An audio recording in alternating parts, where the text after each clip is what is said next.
As the Gaza skyline fills with smoke, one hospital stands as a beacon of chaos.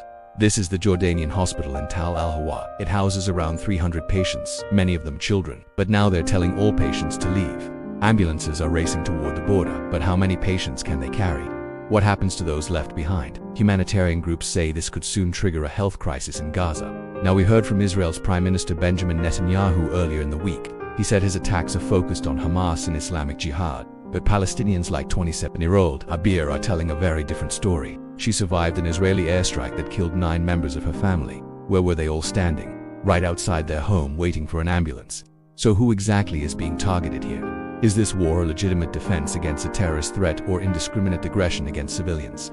We've seen scenes like this across the region. Homes destroyed, corpses left in the street, body bags piled up outside a morgue.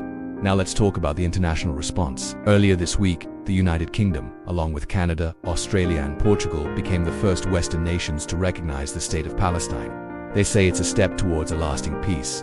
But Israel has condemned the move, calling it a reward for terrorism. Do these countries really believe that recognizing Palestine will bring peace? Or will it only deepen the divide? And why did they choose this moment to make this announcement? We'll discuss that more later in the show.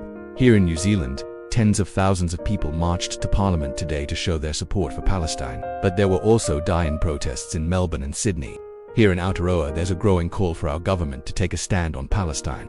But so far, New Zealand has remained silent, as the international community grows increasingly divided over the conflict. The question remains, will these global recognitions push the conflict toward peace, or will they only deepen the decades-long divide? That's it for today. What do you think? Could this be a turning point in the conflict or just the beginning of another cycle of violence? Let me know in the comments.